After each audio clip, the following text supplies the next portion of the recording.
మీ తెలుగు నేస్తం Telugu stop app వెంటనే play store, app store లో డౌన్లోడ్ చేసుకోండి. ప్రతిక్షణం అన్ని తెలుగు వార్త విశేషాలతో పాటు మీ లోకల్ ప్రాంత వార్తలు కూడా సులభముగా తెలుసుకోండి. ఆంధ్రప్రదేశ్ రాష్ట్రంలో మరో 3 నెలలలో ఎన్నికలు రాబోతున్న సంగతి తెలిసిందే. ఈ ఎన్నికలను వైసీపీ అధినేత జగన్ చాలా సీరియస్ గా తీసుకోవడం జరిగింది. వైసీపీ తరపున పోటీ చేసే అభ్యర్థుల విషయంలో చాలా జాగ్రత్త వహిస్తున్నారు. సొంతంగా సర్వేలు చేయించుకుని వాటి ఆధారంగా టికెట్లు కేటాయించాలని డిసైడ్ అయ్యారు. ఇదే సమయంలో ప్రజా వ్యతిరేకత కలిగిన నాయకులను ఎలాంటి మొహమాటం లేకుండా పక్కన పెట్టేస్తున్నారు. ఇప్పటికే కొన్ని నియోజకవర్గాలలో కొంతమందిని పక్కన పెట్టి మరి కొంతమందిని ఇతర నియోజకవర్గాలకు పంపించడం జరిగింది. ఇదిలా ఉంటే వచ్చే ఎన్నికలలో పోటీ విషయంపై మంత్రి జోగి రమేష్ సంచలన వ్యాఖ్యలు చేశారు. ఎక్కడ నుంచి పోటీ చేయాలి అనే విషయానికి సీఎం జగన్ నిర్ణయిస్తారని వ్యాఖ్యానించారు. అధిష్టానం అందరికీ సముచిత స్థానం కల్పిస్తోంది.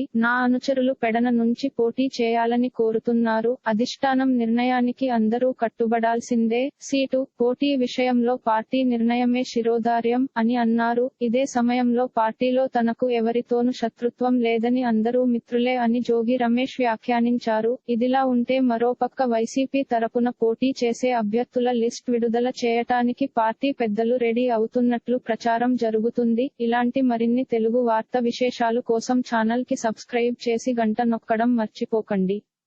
ఈ వీడియోని తోటి మిత్రులకి షేర్ చేయండి. మీ అభిప్రాయాన్ని కామెంట్ లో తెలపండి.